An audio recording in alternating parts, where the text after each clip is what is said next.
today's video we're going to be talking about the few books that I have in my to-read pile right now. I am not finished with the Custard Protocol, but as soon as I am, I promise I'll get a review up for you guys. So, yeah. So today's video, like I said, it's going to be books that I either have in my to-read pile, or there's actually a couple books that I'm going to mention first that I've flipped through already and have finished and just kind of wanted to show you guys because I think they're super awesome. But before we get started, I wanted to show you my super awesome mug that I got for Christmas. I don't think I didn't do like a mug haul, I just did my book haul. So it's a Harley Quinn mug. My husband is a huge superhero nerd, which I have nothing against because I have my own nerdiness. And we always joke that I'm the Harley Quinn to his Joker because he is obsessed with the Joker. He has, I don't know how many Joker t-shirts. He got a couple of posters for Christmas one year. And then his 30th birthday was last May, and I actually threw him a superhero, supervillain party, surprise birthday party, and he wore his Joker t-shirt to that, and I dressed up as Harley Quinn. So, friends of mine got me this mug for Christmas, this past Christmas, and I absolutely love it. So what I have in this mug today is an herbal. It's the lemon and ginger herbal tea from Twinings.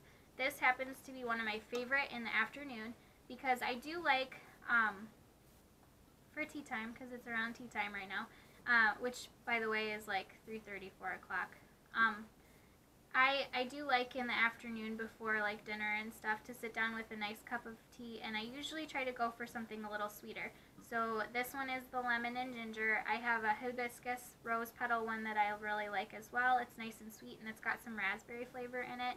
Or I will do one of those teas that I showed you in the very first tea chat that I did, but I won't do them iced. I'll do them in as a hot tea instead. So, again, this is Twinings. There is another one out there. I think Bigelow carries lemon and ginger, but it also has probiotics in it, and that gives it kind of a syrupy taste that I'm just not a fan of. So I really prefer the freshness of the Twinings lemon and ginger, and if you see me sipping on it, or sipping on my mug, that's what it is. Okay, so let's get into the books. The first books that I'm going to show you are two books that I've already flipped through, and I thought they were super cute, and I just had to share them with you guys. So these ones, they're called Sarah's Scribbles. They're called Sarah's Scribbles. Say that 10 times fast. They're by Sarah Anderson, and they're actually graphic novels. So I'm not usually one that really reads a whole lot of graphic novels, but these ones caught my attention because the characters in them are just so funny. So the first one is Big Mushy Happy Lump, and as I was flipping through this, I just couldn't help but think, oh my gosh, these are all me. This person that's in here would totally rather have, like, stay at home and drink coffee and read books in her tent. So, and then, you know, they've got cat things, and you guys know from other videos where I've warned you about my cats that I have cats and I absolutely adore them. And they're super cute, and again, they're really fast to flip through. And I couldn't tell you how many times I just giggled as I was flipping through these. So the second one is called Adulthood is a Myth, and totally describes me as an adult. You know how when you're a kid you always say to your parents and to your friends, I can't wait till I'm an adult. I'm going to do this and this and this. And then you reach adulthood and you're like, what the crap is this? Seriously? And this just made me feel happy because I'm not the only one who feels this way. So, like, it just cracks me up. Again, these books are Sarah's Scribbles.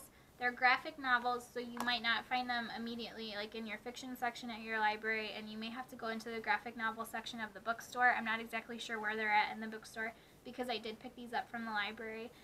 They're by Sarah Anderson, and they're part of the Sarah Scribbles collection, and I just thought they were super adorable. So there they are. So the next two books that I'm going to show you are actually books that I showed you in my last video when I did the review on the Parasol Protectorate books, which, by the way, I did finish, and they were amazing. So the first one is The Poison or Protect by Gail Carriger. This is a standalone novella that she's written. She does have a few other novellas out, and I tried to look in here to see.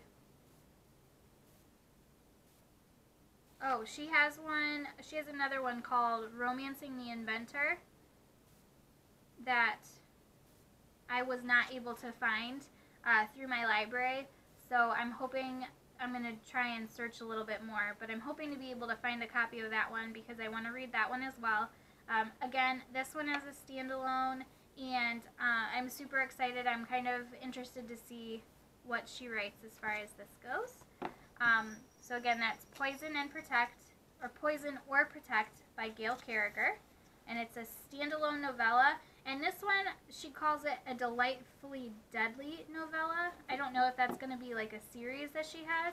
The other one the Romancing the Inventor novella, she has listed as a supernatural society novella. So who knows? Maybe these will become like a whole collection or something. Something to look forward to. The next book is the book by Melanie Dickerson, The Regency Spies of London. A Viscount's Proposal is what this one's called, and the first book is called A Spy's Devotion. This is the second book in that series, so if you're interested in reading this, I highly recommend reading the first one first, A Spy's Devotion by Melanie Dickerson. She writes, most of her other books are fairy tales that could actually happen, and they're set during medieval times. I really, really enjoyed those ones as well, so I'm very much looking forward to reading this one. I will warn you, if you are intending on reading her books and you are not into the Christian writing, I might skip these ones. She is considered a Christian writer, so just consider that as you are flipping through them or looking to pick this up. I will also say, though, that I had a friend who she's not really a fan of Christian writing, and she did pick these up, and she really, really enjoyed them. So it might be something to consider. So you all know that I am a sucker for a good historical romance book. I'm pretty sure I've mentioned that in at least 2 other videos. They are totally my fluff novels, and I am super excited about this next book. The next book is by Lisa Kleypas, I think is how you pronounce her last name. I'm not sure. It's Kleypas is how her last name is spelled. The book is called Devil in Spring. And this is actually connected to one of her series that she's currently working on. It's called Devil in Spring. And her writing, I don't know. I have some of her historical romance novels, and I've read all of her historical romance novels with the exception of this one, only because it just came out and I'm currently working on something else at the moment. So I'm super excited about this one, and I'm pretty sure I've said that about every book, but just remember, I am a big bibliophile. I love books. So anything that I pick up, I usually pick it up because I'm super, super excited about it. So again, Lisa Kleypas, Devil in Spring. If I'm pronouncing that wrong, try and type it in phonetically in the comments below if you know how her name is pronounced, because again, no idea. No clue. Okay, so the last thing I'm going to mention is a book that I'm currently listening to. It is called Pretty Happy by Kate Hudson. And if you haven't, I've just started it. So I am super, super excited to be getting into it. I'm literally, let's see.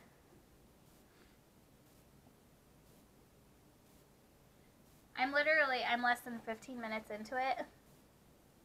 So, the app that I use to listen to my books is called Overdrive, and I'm pretty sure I've mentioned this in videos before. I absolutely love listening to books now. I usually try to do nonfiction books because for some reason sitting down and reading a nonfiction book is just, I can't do it for whatever reason. I'm really not sure why.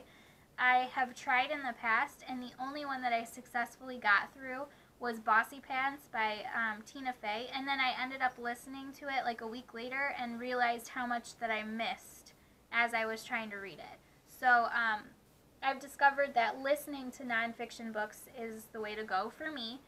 It's different for everybody. I know people who can I know people who will listen to pretty much everything. I have a coworker who absolutely loves listening to books. Actually, she's trying to track down copies of digital copies or copies that she can listen to of the Parasol Protectorate right now, and she's having difficulties because they're older books. I did try reading this book because I know some of the book pages are set up as like workbooks, and I tried, you know, reading it and doing it workbook style, but I think I'm going to try listening to it and doing the same thing, going through it like a workbook or adding, like taking a notebook and doing the things that she suggests in her book. This is kind of a health and wellness book, but so far as I'm listening to it, it's a little bit different than some of the other health and wellness books that I've read or listened to. She tells you right up front that she's not going to tell you how to do it. She's going to give you the steps that she used to become a balanced, healthy person and to be happy with where she is, because health is an ever-fluctuating thing. Your body is never your body changes so much that it's not safe to say that one thing is going to work for you forever. And that's kind of what she hits on just in the introduction in the book, which is why I'm like in love with it so far already.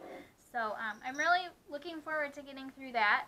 So, and like I said, I'm listening to it on Overdrive, which is an app that my library offers for free through its services.